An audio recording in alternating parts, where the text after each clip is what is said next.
It's the Kids in the Escalator Podcast with my co-host, Chris Machete. How are you today? Cheers. I'm doing well, my friend. Thank you. How are you doing?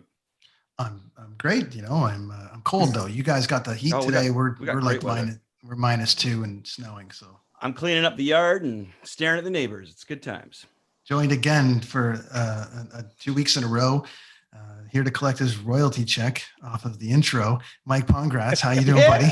Mike. Hey, I gotta earn my keep somehow. It's great to be back. I had so much fun last week. Thanks for inviting me back, and I'm looking forward to our little get together today. And I see we've expanded as well by one more body. Chris Machete brought a guest and just meeting him for the first time, even though I've done a whole bunch of shows with him that he wouldn't remember. Chris, who'd you bring today? We brought Jeff Pierce, the bass player and one of the principal songwriters from the band Moist. Dun, dun, dun. How are you all?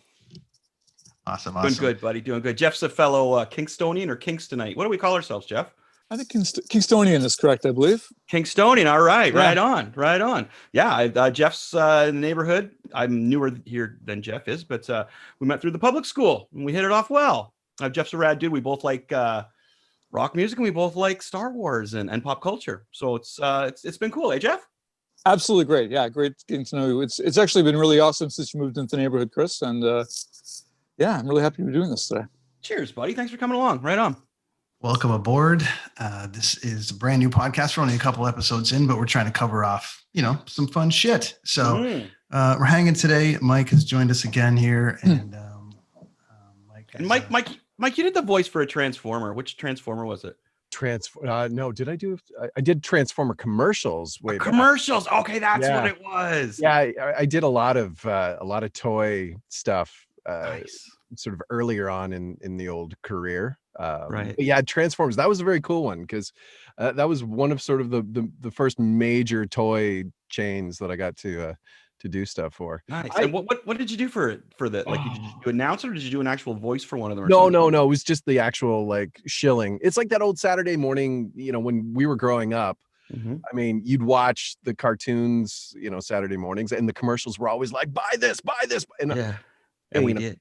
30 years later, now I get to be that guy shilling, except there's no more Saturday morning cartoons, which, kind of sucks, but yeah, no, it's cool, man. It's, I would have loved to, I did Star Wars commercials too, which I think back, that was like one of the coolest sort of first thing. I think it was for air hogs. It was like an actual X-Wing air hog thing that you could fly. And I remember doing the commercial thinking, I want one of these because this is like so cool. Well, that was my next question. Did you get free toys from them? No. Most of the time I had to buy anything that I did, which I mean, I have a whole bunch of like boxes of air hogs that are still in box that my kids, when they were younger, wanted to play with, and I wouldn't let them because I'm that dad. Like, no, that's going on dad's shelf. Right. You wanted to play, you buy yourself. So yeah, that's a good, interesting point to that, Mike. I want to find out then. So you did, the commercials, and then you worked for the WWE and got a check. Yeah, which was a dream. Which was it's still in my grade 8 picture of like what I want to do, which is work for WWE. Not anymore, but that was then. So going around the horn here, then sticking to that point, Mike, were those two giant moments for you, or was there a moment that eclipsed that? And then Chris and then Jeff, I'll come to you guys on. Oh man, are you talking career wise? Like, yeah, just that moment, like where you, geez, I just did a Star Wars commercial. I just did a this commercial. I mean, I think back to like the very, very first national commercial that I ever did was for T-Mobile in the States, and it was for Samsung phones, and it was a Beyonce commercial. Mm-hmm. So it was the Beyonce, and then I was like the little voice at the end, and that was cool in itself. But even cooler was the fact that where I recorded that commercial was in Toronto, the Sutton Place Hotel. Old school hotel. At the base of the hotel, there used to be a studio. It was called the Vault because it was built inside an old bank, and the recording booth was inside an old vault. And the guy who owned the studio, and I didn't know this until the day I went there, was a guy by the name of Doug Paulson. 50 points if anybody can tell me who Doug Paulson is. I can't. Jeff? I can't either. That name rings a bell. I can't recall though. He hosted a bunch of TV shows in Canada growing up, but the one that he was probably the most famous for was now I can't remember the name of it. It was Match Game. No, it was where you would write in your what your biggest wish was. Now I'm drawing a complete Mike. blank. Now you gotta play the you gotta put the prices right. The price is right. Now it's killing me. But it was one where you would write in like what's your biggest dream or make your wish come true, whatever. And he was the host of it. And I remember as a kid that I wrote in because I wanted to meet Bobby Orr. And when I told him, I'm like, oh my God, you were from this show. And he goes, yeah. He goes, were you one of the kids that wanted to meet Wayne Gretzky or Bobby Orr? Because I guess that's what every kid back then wanted to do. Canadian kids.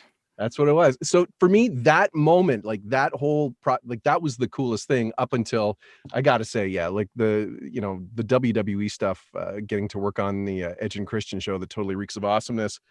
That ranks like super, super high for like an old wrestling nerd like me. And sort of getting to sort of write stuff and sketches, and then being at WrestleMania and taping these sketches with guys like Shawn Michaels, and I'm sitting there as we're reading through my rough script and they're doing their part, and I'm just like sitting like, this is the greatest thing in the world, and Sean's like, this is about the funniest thing I've done in a long time, and I'm like, thank you very much, Michael. So yeah, that's probably my coolest sort of like career wise, which is funny because it's not even really voiceover, it's more sort of like an offshoot of that. But anyway, Jeff, that's so cool. Yeah. Jeff, what was that moment for you, man? There's been a few of them actually, but I think probably the moment was it was kind of early into the first record success, and we played a show in Montreal, and we thought there was going to be maybe something like maybe 10 or 20,000 people, I think was what had been estimated, and 125,000 people showed up to this show. And I remember our dressing room was at the top floor of a hotel that was right above where the show was. They closed off St. Catherine Street in Montreal and set up the stage there.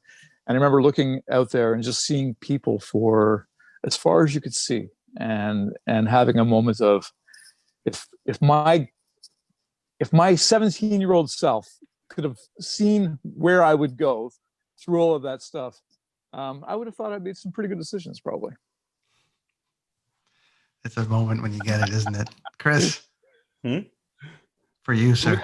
Mine's right now because we're going to talk about the Mandalorian. How's that for a segue? Was that a good segue? Great segue. By the way, Thrill of a Lifetime was the name of the show. Oh, there you go. Thrill of a Lifetime. Thrill of a Lifetime. Dig that one up on the old YouTube. Mike's got a consistent producer at his house that just looks up shit for him all the time.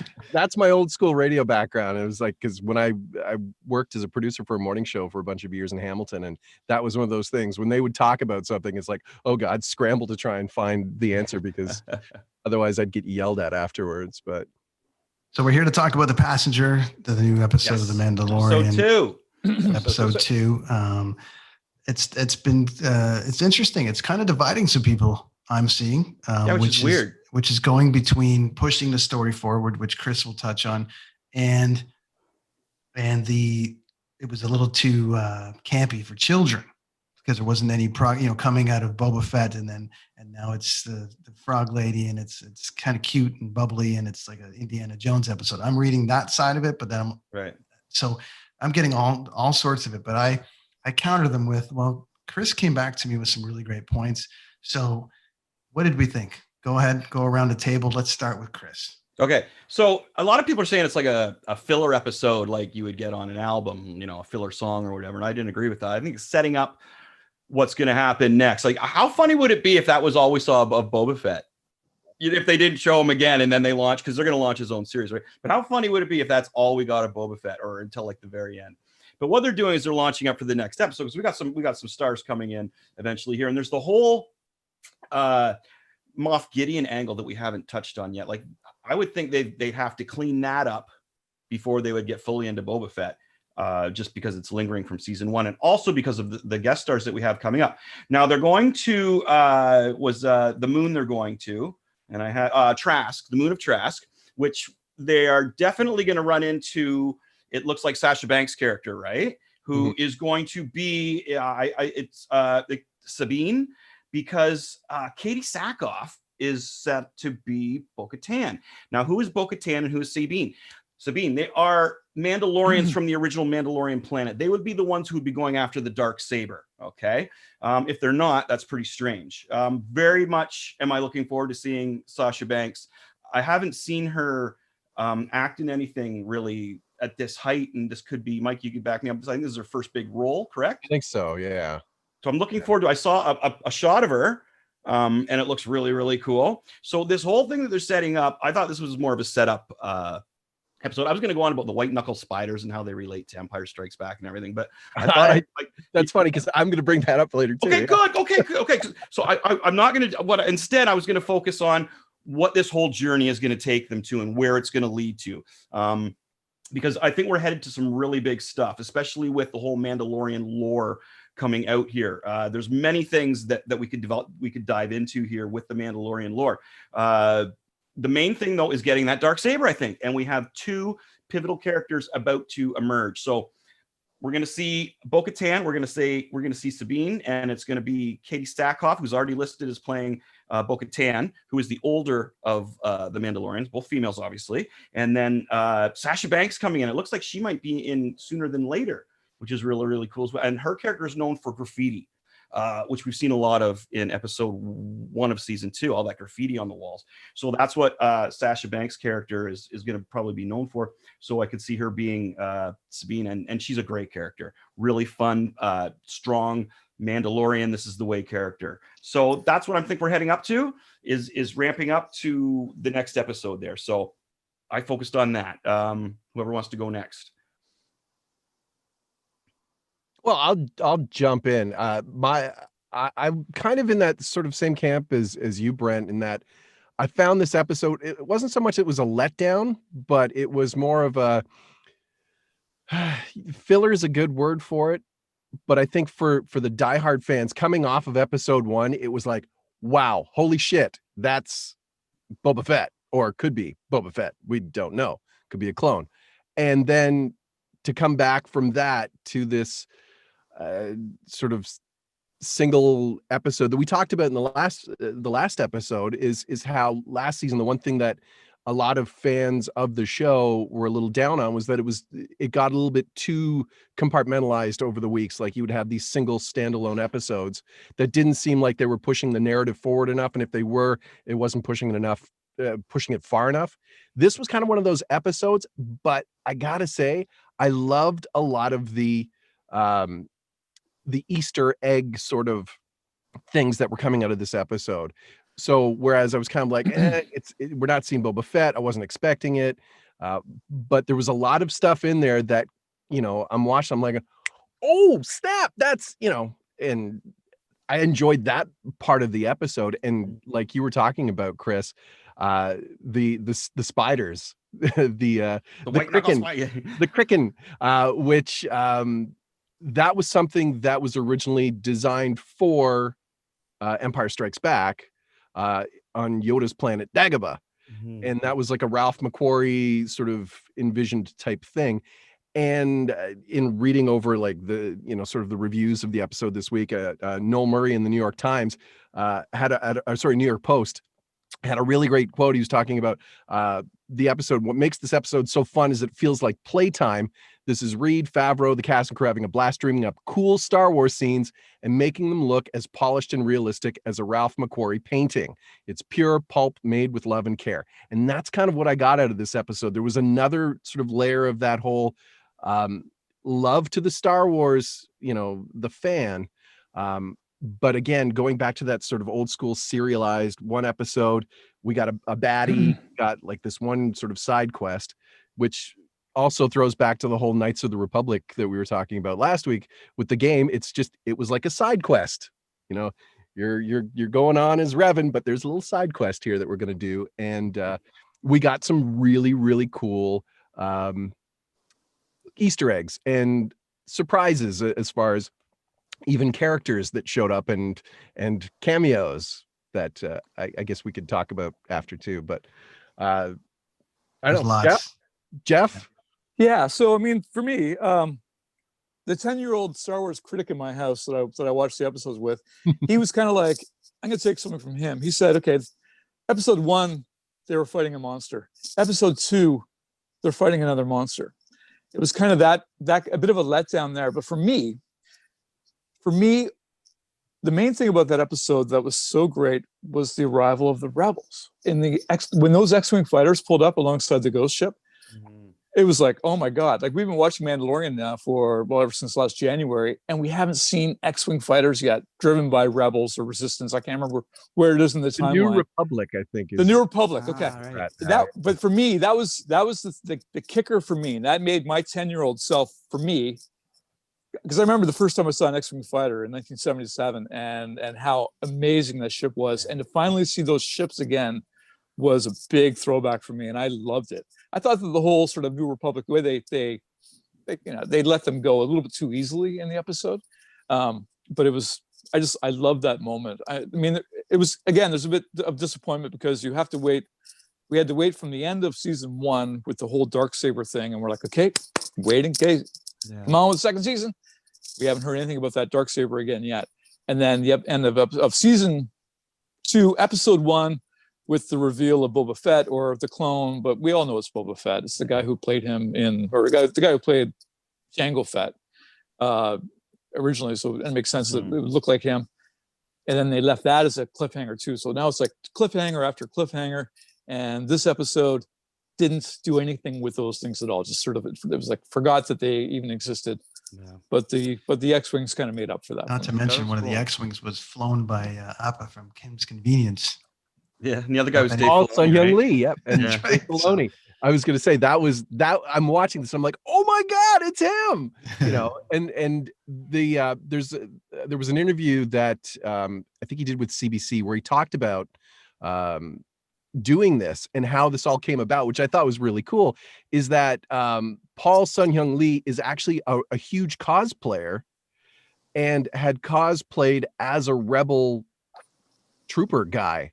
And I forget how the Filoni connection came in, but he had him come down and they did sort of like a wardrobe test with him, and they were still painting his rebel helmet for the episode. So they just grabbed one out of the old, warehouse of old Star Wars stuff. And he knew right away. He got Biggs's helmet from the original Star Wars as the one that they tested his wardrobe with. And he's like, I literally started to cry because like as a kid, this is like the greatest thing in the world. So I thought it was really cool that they're doing that. They're bringing fans, like actor fans of the original movies into this show. And again, which gives it that whole feel of like, this is by fans for fans. And I was very, very pleasantly surprised that he was one of the rebels in this. The X-Wing scene was shot really well too, I thought, graphic wise, and just going through the clouds and it was very, very entertaining. Mike, yeah, I like really your cool point too, Chris, and the point about how it looked. And I think that was the Yeah, it one was thing. really good. One thing for me is it looked great, and it was almost like they were playing within that universe. But Chris, you have some factual stuff in there that would push this thing forward for this is the way. Hardcore. Yes. Hardcore Okay. Well, fans. the thing that I mentioned new about segment how, time. yeah. So I'm going to draw some Mandalorian knowledge here, I folks. thought you So had a sound. I thought you had some sound. I got a, well, yeah, we got like, can you hear that? Bring it closer to the mic. It's you know what it is? It's big budget shit here. This is the big budget thing. It's one of these. Oh my. Yeah, it's one of those. Beauty. I have it right beside the microphone, so that's my sound effects thing. Take the legs out. It does so many cool things. This is the way. This is the way. This is Drop the way. that Mandalorian knowledge on us. Okay. So does anybody, like, you must wonder who had the Darksaber before Moff Gideon? Like, because this is the sword of the Mandalorians. This represents the Mandalorians. this should be so important to Mando once he realizes this is out there. Maybe like one thing we haven't had is his interaction or his reaction to the Darksaber. So where I was discussing earlier about how they were heading to the moon of Trask, and we're going to get some new female characters in. These were the last two These were the last two characters to have the Darksaber. Okay, so Bo-Katan and Sabine, they were the last two to have it. Sabine gave it to Bo-Katan, and I think Bo-Katan kept it, but they were together in the same group. So the thing is that they are coming to get the Darksaber. They have to be. They have to be. That is like, you know, the original, but there's only one Darksaber ever made. And what it meant back before for the planet Mandalore was that whoever held it led all of the Mandalorians. Okay. Now there was a group that banded together and they were called Death Watch. And they wanted to bring back the old Mandalorian way to the planet. And it was not a peaceful way. So this should all tie into these two new characters, okay? Check out anything you can find on YouTube, of course. You can break it down to watch just their characters. They were on the Rebels cartoon and the Clone Wars cartoon. And very, very interesting stuff. If you're into the background of the Darksaber and the whole myth of the Mandalorians and their rage and how they want to get things back to the way it was, you have to watch these to understand what is coming, because it should be, these two girls should be pretty ticked off, and it should be against the Empire is the way it's shaping up. Now, this is just me predicting kind of a bit what's going to go on. All right.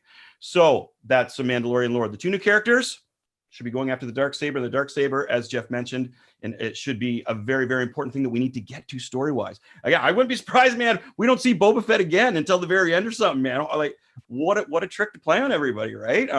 But we'll see. So there's your Mandalorian knowledge. Do some Googling, some YouTubing, watch some classic stuff, get some knowledge in there. So when you're watching, you're like, aha, I get this. There we go. It's all the layers to this show. I mean, it's really hitting a bigger cross section than I think a lot of the even, you know, sort of the prequel, sort of the sequel films, and even some of the animated shows. I think this is really, it's hitting enough for the hardcore fans, for the fans that sort of went when Return of the Jedi was done, and then you had the Timothy Zahn books and all the expanded universe material.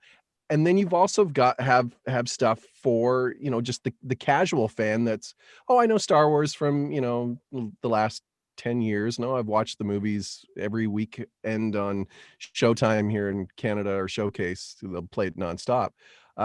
So I think that's the real nice thing that Jon Favreau is really crafting here, is he's crafting a series or a show that it has enough points to satisfy everybody.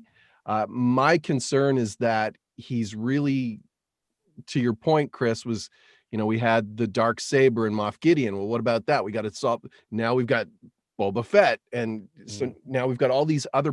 Ahsoka's going to come in, and now there's all these extra. Like maybe they're just using this season to sort of set up season 3, which we already know is greenlit, and I mean, so maybe they're playing a really, really long game with this.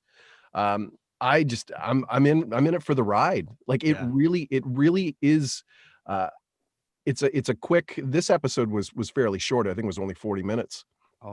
Compared to the last week's episode, but it really it flies along, and there's a lot of, again, it's the nuggets for me that I'm really digging.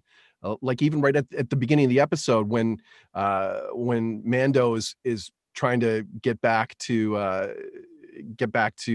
Mos Eisley, and he's ambushed, and you see Nikto, which again, throwback to Return of the Jedi, and Tito was the little guy that took the rocket, the backpack up and dropped. Yeah, that's awesome. And Tito's from The Force Awakens, so sort of like the beginning on Jakku. So those kind of little things, I thought, that's the stuff that, again, if it's an episode that seems like it's dragging, there's still something for me to be like, aha, that's cool. Like, I think that's amazing. Peyton Reed, who directed this episode, did an amazing job with this. He did Ant-Man, right? That's right. And I thought it was kind of neat that Dr. Mandible was kind of ant-like, just a little bit. So, and they were playing Sabak or Sabak. Oh, yeah, that's a great game. I like And- playing that in the video games. I actually watched Solo not this weekend, the weekend past, and I forgot how cute that little thing was. What's this game? It's Sabak. No, it's Sabak, which plays into the old Billy D. Williams Han Solo or Han Solo. We're going to get Jeff back in a minute. We lost him. Oh, did we lose Jeff? Kingstonian internet. Chris is hogging it all on his side of the city. So Jeff will be back in a bit. Takes a lot to power this place, man. I know. Do you guys think that there's, I know this is probably a simple question to answer, but the pressure, to your point, Mike and Chris, about there's so many things that they got to cover. So the first Mandalorian, was going to be criticized regardless. The first season was going to be either criticized or people were going to look at it and go, man, they got this right, they got that right. But I didn't hear any complaints about it. Now we're into the second part. So now we're going to be breaking it down to this point of like, oh, they forgot this, or they forgot that. And I guess that's the ride. How much pressure does Favreau have right now to get this right? Yeah, he's probably got a lot. I don't think he can do any wrong though. The way I guess it depends. If he keeps his mind calm about it, he's going to just keep doing the way he's doing, and it should be great. If he starts getting a lot of pressure and he starts, George Lucas is visiting and he's trying to impress this person, he might fall straight. But I think he's cool as a cucumber. He's cool as a Mandalorian, man. And I think that he's going to maintain. But yeah, he'll be there. You're always under Mike. So I see people doing videos on the mystic meaning between Baby Yoda and those eggs, right? I just thought it was a cute thing and he liked to eat them. It's it could be more, but that was funny though. That was some funny shit. Well, the look on his face when he sees it was almost like when the guy sees the girl on the beach and they slow it down and the dramatic music comes on and he's like, "Whoa, those eggs!" Right? I thought it was just a funny thing. He eats frogs, he eats eggs. That's what they eat on his home planet. On a side note, the cancel culture has come calling for them because all the hardcore vegan people are like, you guys wrote this in here and he's eating a species that's going to be eliminated from the planet, this fake planet you've created. Idiots. Anyways, that's how it's maybe insane right that was like a real deep level Favreau, sort of woke kind of whatever it is scene. It was like, like we're eating like in real life, we're eating these animals that are going to be extinct, and because we just can't resist. Like there's probably a segment of the audience that is really going that deep. They're going nuts. You can see it. Jeff, what do you think? You're back with us now. Right. We've got you back. I see guitars, I see tools. Way cooler basement than I got. Yeah, my basement's a bit of a mess. I think I saw some of the stuff too about people being upset about about Baby Yoda, the child, eating these eggs. But he wasn't eating; they were unfertilized eggs. They weren't beings yet. He could be just storing them in his belly, right? He didn't. That's possible too, and he's got to eat. We don't know. He's 50 years old apparently, so he knows what he likes, and we haven't seen Mando. We haven't seen Mando really feeding him yet, and the child's got to eat. So I wasn't too bothered by it.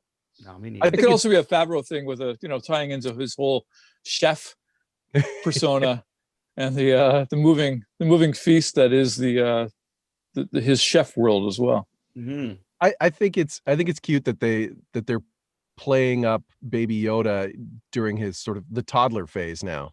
Mm-hmm. And it's similar to what they did with the Marvel with Groot. I mean, Groot was more of a son of a bitch teenager as opposed to like a cute, oh, look, he said, don't take those eggs, Mm-hmm. But as I'm watching the episode, I thought maybe, he knows something that he's going to protect these eggs, because there was that whole, like, it's getting cold and the frog lady needs to, keep the eggs warm. I thought maybe it was just some weird little, like, he has this instinct, or sorry, I keep calling Baby Yoda he. You talked about like things that we want to, that we may see come out in the rest of the season.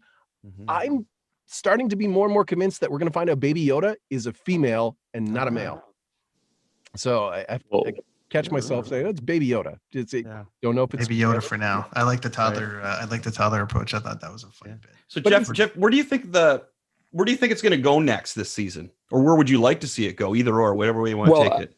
I didn't know that Sabine Wren was going to show up, and that's very cool because she's a great character from the Rebels series. I don't know how much you guys have gotten into that. I've watched them all, of course. Yeah, they're great, and she's an awesome character in that. And so to actually see a live action Sabine Wren is going to be dynamite. Yeah.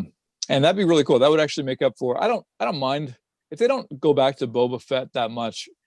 I always sort of thought he was a bit. The lore over Boba Fett is. I mean, he really wasn't in the original movies that much. No. And so Sabine Wren exists in the canon a lot more. She's had a lot more screen time. The character's been a lot more developed. We don't really know anything about Boba Fett's character. It was the first time we've ever seen him without a helmet on.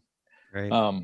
And he's only, I think in the entire first trilogy, he only spoke like 3 sentences or something like that. So actually, I'm really intrigued by this whole Sabine Wren thing. I think that could be very cool. Yeah, I agree. I think it's and Sasha Banks looks like she'll be playing that character too, which should be pretty rad. Pretty rad. She looks. I saw the cloak look of her. The face looked really good. But there's something about women, the way they're portraying them now in the heroes field, that is just like Cara Dune was amazing in the first season. I thought she was great.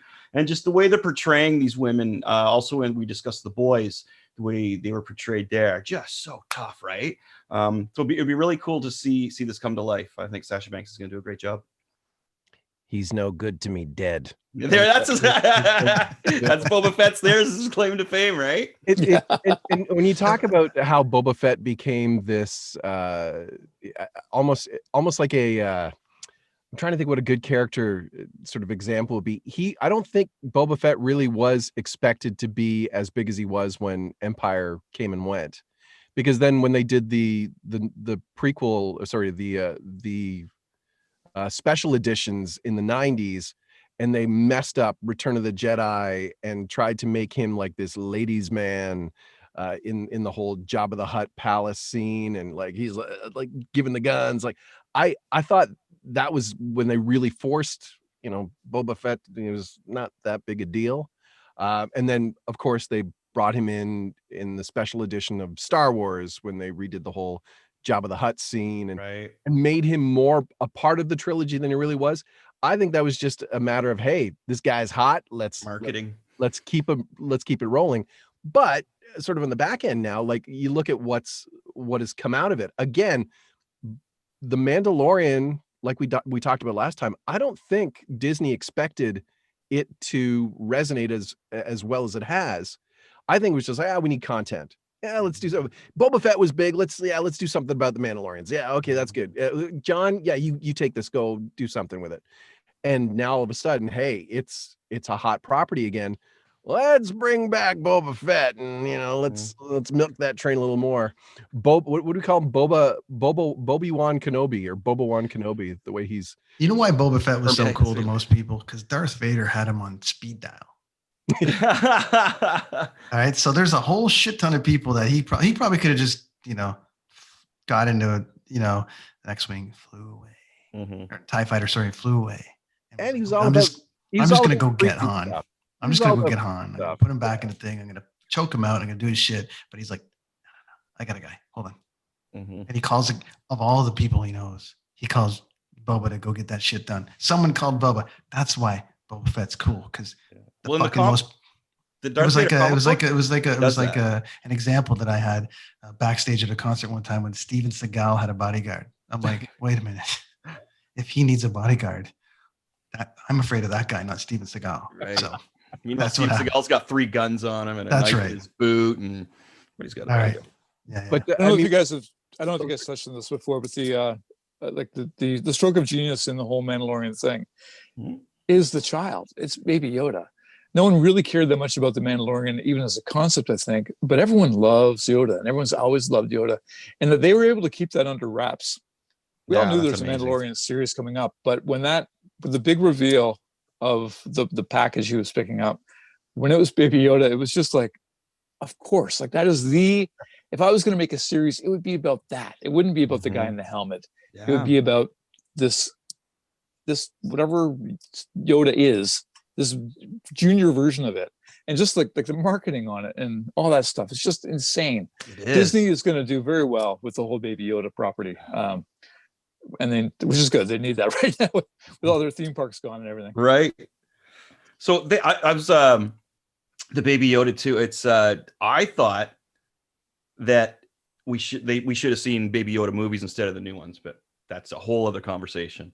Oh, But, you mean like the well, who knows? These next set of 3 trilogy films that are apparently in the hopper. And I think, is it who's directing it? Is it actually, who did The Last Jedi? I forget his name now. Ryan Johnson. Ryan Johnson. Isn't he doing the next set of Star Wars films for Disney? I'm not sure. I thought there was so I mean, maybe this again, maybe the Mandalorian will influence that. That'd be cool. Influence the next sort of. I think Ben Affleck should direct them. Anyways. There you go. Okay, so it's time for Mike. Can we hear a Wookiee? I can't do it now. You kid. There we go. Okay. Terrible. This is exciting because this is the first time segment of That's My Wookiee, where I'm going to put Brent and Mike through the rigors here of some Star Wars questions. This is going to be going on. Oh, hang on a second. How about we do this here? Let's get a little. You hear that? Beautiful. All right, a little music for that. There you go. I love it. That's my Wookiee. Okay. Is this a point system? We're going to keep this going throughout the Mandalorian season, okay? Okay. So we're going to start off with easy questions. So, Mike, would you like question 1 or 2? I'll take 2. Okay. Yaddle, did she first appear in Phantom or Clones? I'm trying to think. In the wow, I'm trying to think of the Jedi Council. I'm gonna say it was in Phantom. You got it right. Yeah. Okay. All right. There you go. I'll take question 2. So you get the others. So yeah, okay. Salacious Crumb first appeared in Empire or Return? Return of the Jedi. Yep. Okay, you guys are okay. You're 1-1. Good job. Okay, we're getting a little tougher now. Okay, Mike, 1 or 2? I'll take 2 again. Okay. What is the name of the renegade Mandalorian group? Epic fail here. Give me an Do I get to steal? Yeah, you can steal. Oh no, I mentioned it in a segment earlier. Let's see if Jeff can steal it. Oh, that's okay. I'm sorry. Now I know. Jeff, do you know? No, I'm drawing a blank.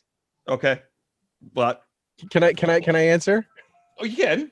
Was it Death Watch? Yes. Yeah, I thought so. Yeah. Well, Jeff, was it too late? You're the judge. No. Did he get it? Oh, he got it for sure. Okay, absolutely. Mike, you go. Okay, there you go. Okay. 2-1. Sympathy points. 2-1. Yeah, I did mention that one in the earlier episode or in the early segment there. Okay, Brent, are you ready? Sure.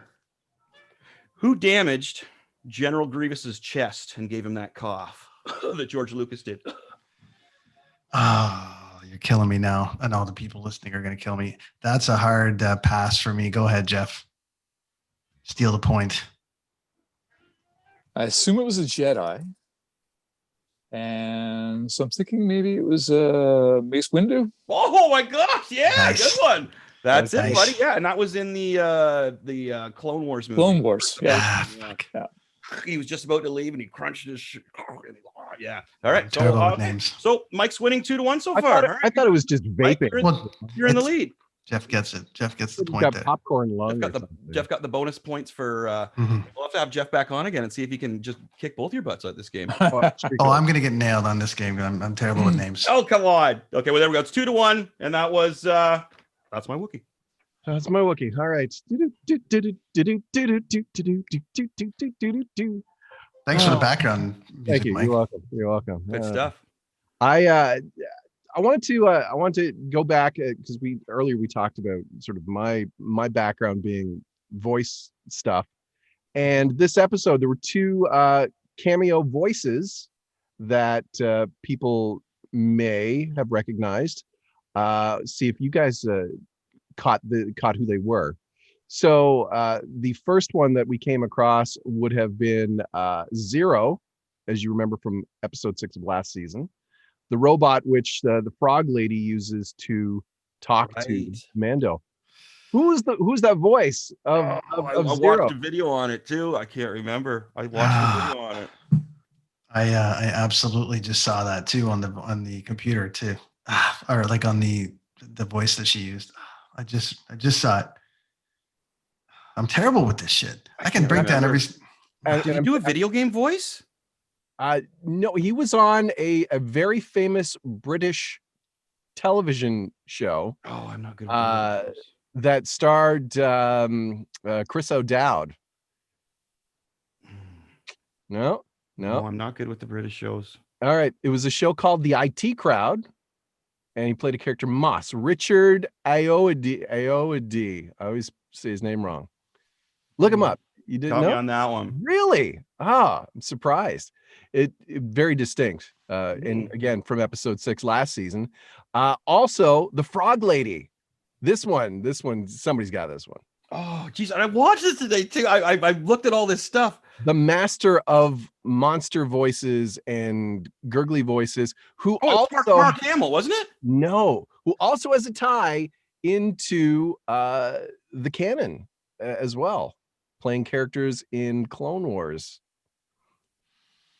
Oh And man, Rebel. No, nobody. I just read this today too, but I know. I looked at all these. D. Bradley Baker, who played the voice of Commander Rex, as well as the clones. All the clones, And right? I believe D. Bradley Baker is also the fish in American Dad. He's a really well-known animation voice actor, and he's well known for his ability to do crazy alien voices and sounds and gurgles, and it was very cool to sort of like, hey, I know that. So that, again, nerdy voice. I'm sure everyone's going to want to get in on that, on having, like, Kevin Smith was all stoked to be a stormtrooper in not the, it was Force Awakens. I think he was Force Awakens. No, he was in the last one, in Rise of Skywalker. Just I thought he was also in when Han Solo and they were on in the forest, and they were having that big battle. I think he was somebody there. But anyways, as we go, so that is the Mandalorian episode 2, The Passenger. Final thoughts for everybody. Looking forward to the next one. For an episode that some people called filler, it seems like there was a lot to pull out of it, and again, another sort of great a great 40 minutes of screen of the Star Wars universe, just a lot of love again. And Jon Favreau, that's where he's hitting out of the park. It's the love to the Star Wars fans, and still bringing enough to the table to bring in new fans. And again, back to Jeff's point, Baby Yoda was like, that's the gift that just keeps on giving for Disney, especially with Christmas just around the corner. Oh my gosh, there's never a waste. Like Baby Yoda his screen time is like, it's like 100% on. Like there's never anything when he's on screen where you're not going, oh wow, what's he doing over there? Like he's always making a weird face or a funny expression. Like when I watched the guy fly up there and come back down, and Baby Yoda's like, it's that little kind of. Do you not fear a bit though that the Disney of it will take over? And I mean this, like, from what I'm seeing from the standpoint of, like, after season 1, everything was a meme. It was a Baby Yoda meme, and now usually they do that when it dies down, right? Like when they're like, okay, it's hitting its height, maybe that's when they'll step in and take it from Favreau. I can't help but feel now, just because of the over memeing of Baby Yoda, that almost every single scene that Baby Yoda is in is a potential meme. And I think that they go and they go, oh, if we just position his head like this, it'll be meme crazy. And if we did, so that was just my fear when I'm watching it now, going, oh, that's a meme.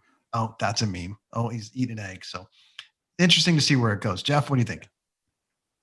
I hear you, but I'm okay with it. That's fine. No, I believe the same thing. I think Disney, I think they realized when they stepped in on Last Jedi, Rise of Skywalker, I think they really understood the backlash that they got. I think there's definitely a little more sort of leash given to Jon Favreau for this, And credit to John and the writing staff. Whereas I found that a lot of the stuff in the sequel films, there were a lot of, it got jokey and a lot of forced comedy. Whereas you go back and watch the original Star Wars, there was some comedy, but it was subtle and it wasn't sort of in your face, over the top and hokey. I mean, looking back, some of it maybe now, but I think I don't think we're going to get to that. I think the closest to hokey right now, and especially in this episode, I love Tracy Ullman. I think the character of Pelly is it's a nice sort of like icebreaker, sort of like Clint Howard-esque character that sort of comes back and likable, but there was a lot of cringeworthy stuff, even when she's, talking about the different species, or, when they were having the roast where the Treadwell droid is cooking the meat underneath the engine, which is, again, Disney, smart guys. If you've been to Galaxy's Edge at Disney World, they actually have the Ronto's roast. They have a spit of meat going underneath that same jet sort of burning apparatus. So I don't think they're going to get too kiddie-esque or hokey in that sense. I really think that they trust John and Filoni for to do what they do. And I'm very curious to see how, I mean, last season we had all the various directors.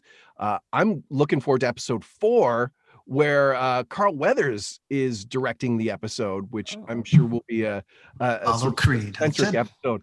I think like it's Rocky. awesome. I think it's awesome. I'm looking forward to. I love the way that, again, they're giving these opportunities to, let them sort of take their vision of what they see and putting it on the screen, as opposed to just sort of one person all the time. And yeah, I think Peyton Reed did a great job this week. I liked the episode. It may have been filler, but man, those spiders, it freaked the fuck out of me, because I hate spiders as it is. Alien and flashback. ice spiders, that's all I need. Hey Chris, can I have my point back? I'm about to correct Mike, so I want my point back. Here we go.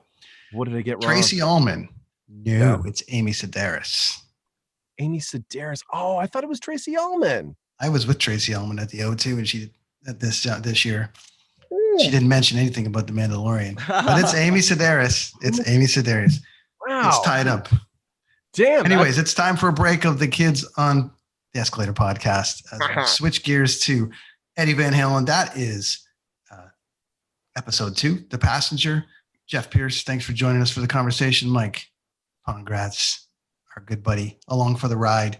And we'll talk to you guys next week on our review of Mandalorian episode 3. We're going to take a little break right now and switch gears to Eddie Van Halen. Here we go. We're back at the Kids on the Escalator Podcast. Jeff Pierce is still here hanging out. Chris Machete hanging out. And it's time to switch gears from the Mandalorian to a terrible story in music that happened a couple weeks ago. We thought we'd give it we're just launching this, but we're a little bit behind as far as weeks go, but we thought we would touch on the passing of Eddie Van Halen. I know what it meant to you, Chris.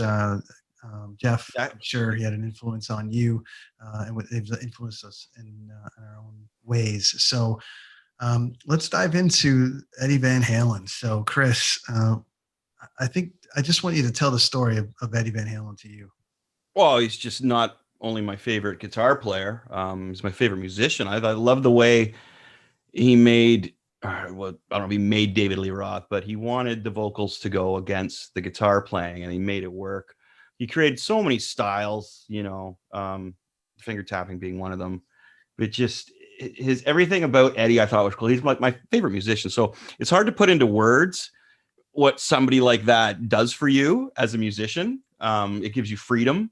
It gives you inspiration. It gives you something to put on your wall, because the guy just looks so damn cool with that cigarette in his mouth or in the end of his guitar playing. His guitars that he made with the stripes, it was just one of those guys in my life musically who just meant the world to me. And it was a really tough thing, because I hate it when you lose somebody that's really famous, because you get a lot of people that just jump on board. You know what I mean? Oh, Eddie Van Halen. I loved Eddie Van Halen. I used to listen to Girl, You Really Got Me Now over and over again, or, so I didn't really do too much online about it, but it's nice to be able to talk about it here and share stories with fellow musicians on this kind of thing. But yeah, he meant guitar playing wise. I always told my students that I taught guitar, is I'll teach you how to play Van Halen, but you're not going to sound like Eddie Van Halen. You know, I can't do that. You know what I mean? The way he harnessed distortion with volume. Apparently his guitar was akin to a bucking bronco. There was so much off the beginning, wait, before, you know, at the beginning when he first got his brown sound going and everything. Apparently it was like a bucking bronco, just screaming all the time. And he had control over that thing, and he made it sound like gold. You know, like Jimi Hendrix kind of back in the day would string upside down guitar and whammy it without a lock nut on there and keep it in tune or put it back in tune or bend it. Eddie had that same kind of thing going on, but he would build his guitars and he would build his sound. Yeah, I don't know much more. Eddie, rad dude. Cheers to Eddie. I'd like to hear what Jeff has to say about Eddie as well, for sure. Yeah, you know, so Van Halen, they were, as a band, they were around for as long as there's never a time when Van Halen didn't exist for me, really. They although it's funny because they, you know, the first album came out in 1978. I was 11. I was heavily into my Carpenters and ABBA phase at the time. And then when I got to high school, Van Halen was it was relegated to that was the music that you heard in the smoking area of the high schools. And so, you know, Women and Children First, Fair Warning, all that kind of stuff, when they got you know, those were real guitar records. For me, the moment of realization, I knew that he was an amazing guitar player, but there were so many imitators that came out immediately after Van Halen won, that you kind of forgot that a little bit, you know, because right after him, Randy Rhoads came along and a bunch of other people came along who tapped into the whole finger tapping thing. I think his strongest thing for me was his songwriting, and he would throw away stuff that other bands could build careers over. So I'm going to ramble for a second. You know, Fair Warning, Women and Children First, Diver Down, you know, much more of a pop album with the Dancing in the Street cover and all that sort of stuff. And then 1984. So with the big pop song, Jump, all that kind of thing. There's a lot of hard rock going on in that period of time. I was in high school from 1980 to 1985. So that was hard rock time. That was Def Leppard. It was AC/DC. There was tons of great stuff that was going on. 1984 came out, and Jump came as the first single, and it was like, okay, here's a great pop song. They're introducing keyboards now. But for me, the eye-opening moment was Panama. That song for me is it's one of the best songs ever written. And if you sort of think through the song, like, I wish we could actually play it, but it's like it begins with the killer riff, plays it, and then into the that part of the song, it never gets repeated. It's an intro all to itself. A lesser band could build a career on just that 16 bars of music, right? But in Panama, it's just the intro. It's left alone and never comes back. I remember actually when I was a kid, like when that song came out, I made a remix of Panama just using 2 cassette decks next to each other because I wanted that part to come back in the song and again in the middle of it. And so I cut that back in the thing, but they didn't have to. He knew it was great. He knew the whole rest of the song was great. And then it gets into the main riff, the bang, bang, bang, bang, oh yeah, which, you know, any other band would have started the song at that point, and that would have been fine. The song would have still been a great song. The song goes on, amazing song, and then you get to the bridge, and the bridge is like, it gets so cool. It turns into a totally different song. That whole thing that's going on there, that song is a symphony. And then after the, you know, reach down, use the seat back, it goes into the chromatic run. She's running, like it's ballsy to do a chromatic run where they're just going up one fret at a time. So they hit the final like Panama thing. And anyway, I remember just sort of that song, it turned me into a Van Halen fan. And at that point I went back, bought Van Halen 1, bought Van Halen 2. I was along for the ride through the entire Sammy Hagar period of the band as well. I remember being blown away by Finish What You Started. Remember that song, the finger licking song? And again, thinking, wow, like here's a guy now who's like, he's a hard rock guitar player.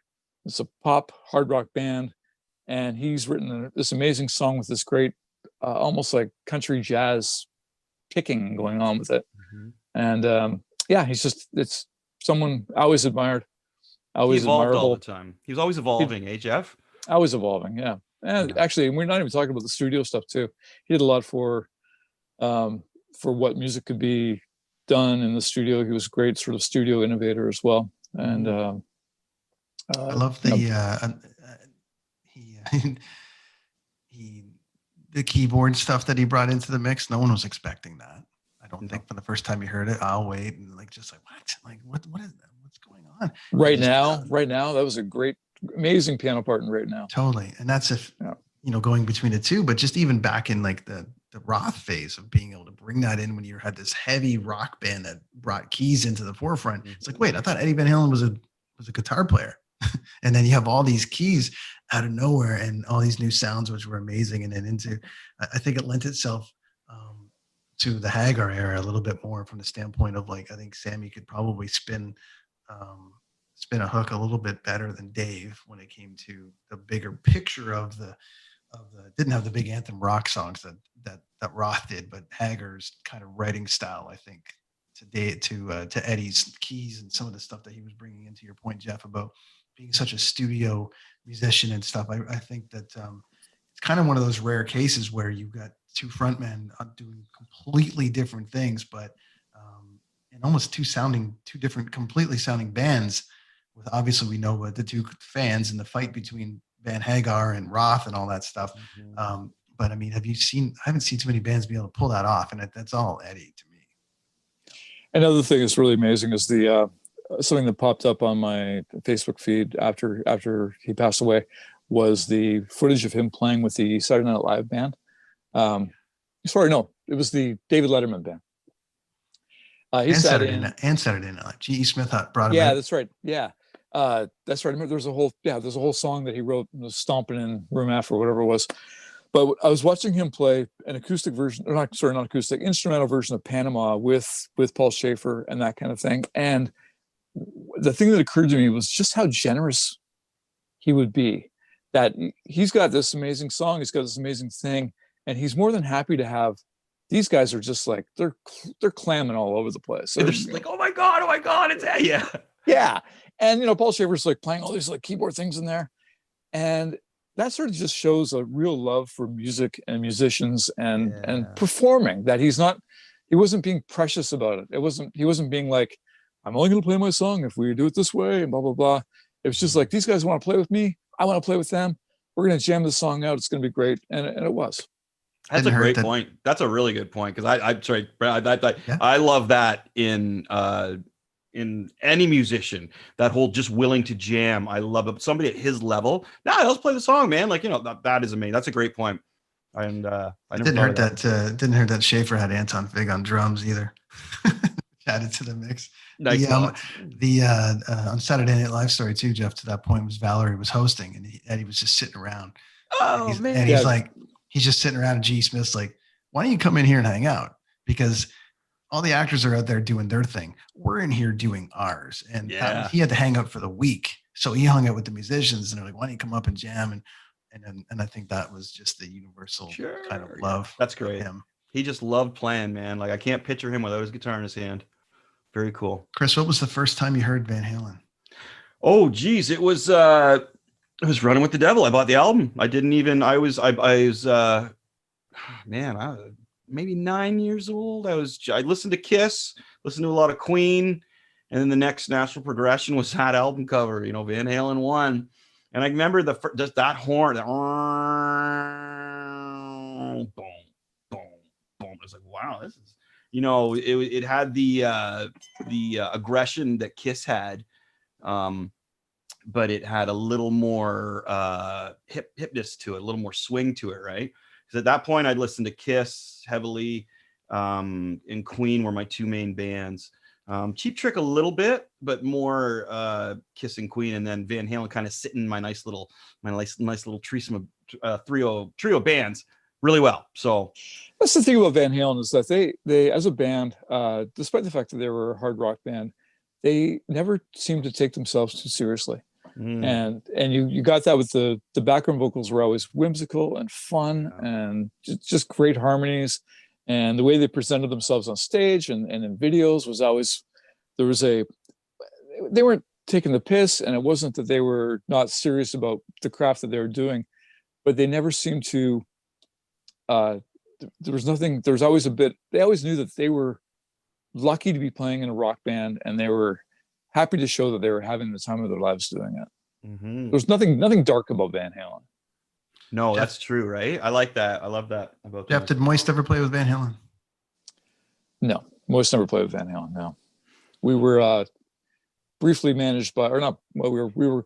Their manager expressed interest in managing us for a while back in around 1995, 1996. But I just spoke to Rainmaid earlier from Our Lady Peace, and who wanted to weigh in on this. I told him we were going to have this chat, and he told a story, which I'll play in here, but as we take a break. But he told the story about being on tour for 55 shows with Van Halen, and they were like, "Well, I don't know if we should do that. Like, we should do it, but it's it's a big party band and whatever." And Sammy kept trying to get them kicked off the tour, and Eddie and Alex were like, "No, you're not going anywhere." Can't kick the Canadians off. And Eddie was all about keeping OLP on there, which made them, it means it's a better live band. So I'll play that clip in this story. But very interesting, his connection to that. And then just, it seems now you hear all these amazing stories about Eddie, which you heard anyways, but now definitely like the bands that he helped, and oh man, it's what a loss. Gene Simmons has a million things to say now about Eddie Van Halen, right? Yeah, terrible loss. Apparently discovered them. Yeah. That sucks, man. But he's got lots lots of great music to jam to and listen to and everything, Yeah. Gotta look at the positives. But at least Eddie Vedder's still alive. And Eddie Vedder's still alive. They are only rumors. Jeff, we accidentally almost started at the beginning of this show. Almost at the beginning. Jeff, tell us what's going on with you and Moist and everybody. Yeah, buddy. Well, man, we have it's extremely exciting time for us. We were at the beginning of the year, we had this incredible tour booked for the summer, arena tour with 3 other Canadian bands of the same vintage. And so we knew we needed to get a new record out. So we did a bunch of fierce writing and came up with 10 songs that I think are the best 10-song package that we've ever put out. Wow. And we went into the studio and we recorded them in early March. And as we were in the studio doing the last day of tracking, the world shut down. Somebody caused Corona and shut everybody's door. Yeah, wow. Shut down the whole thing. That was timing, Jeff? Holy cow, buddy. I remember March break and then whoop. Yeah.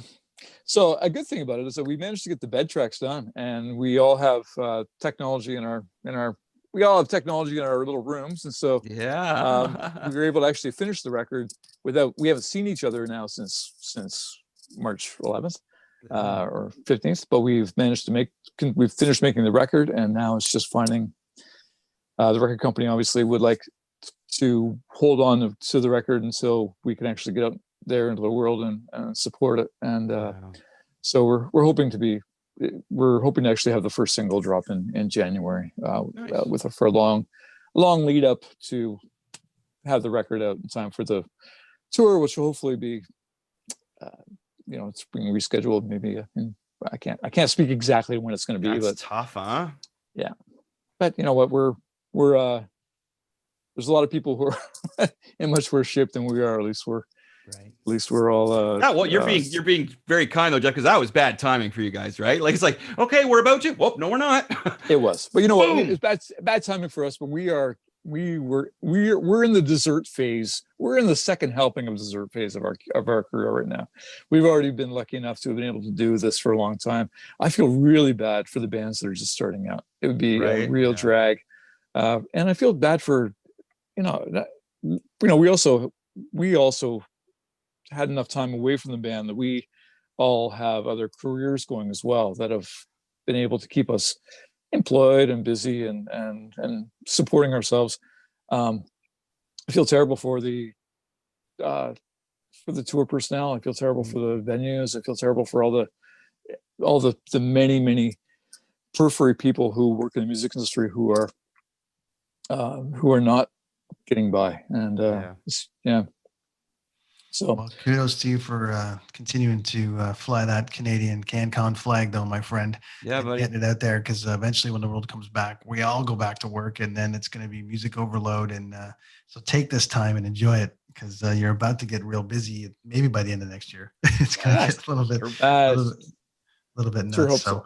Sure Awesome, man. Thanks, Jeff, for joining us this week. Yeah, thank you, guys. Jeff, Appreciate it, man. On the show. Thank Love you. to have you Thank back you down. Love to have you back down the road, and all the best to you for the rest of 2020. And on. Thanks, Brent. Thanks, Chris. No problem, Thank you Jeff. both. It's good to see you and hear from you again, buddy. See you guys later. Bye-bye. All right, Look forward to Jeff. hearing the podcast. Awesome. Thanks, man. Take care, buddy.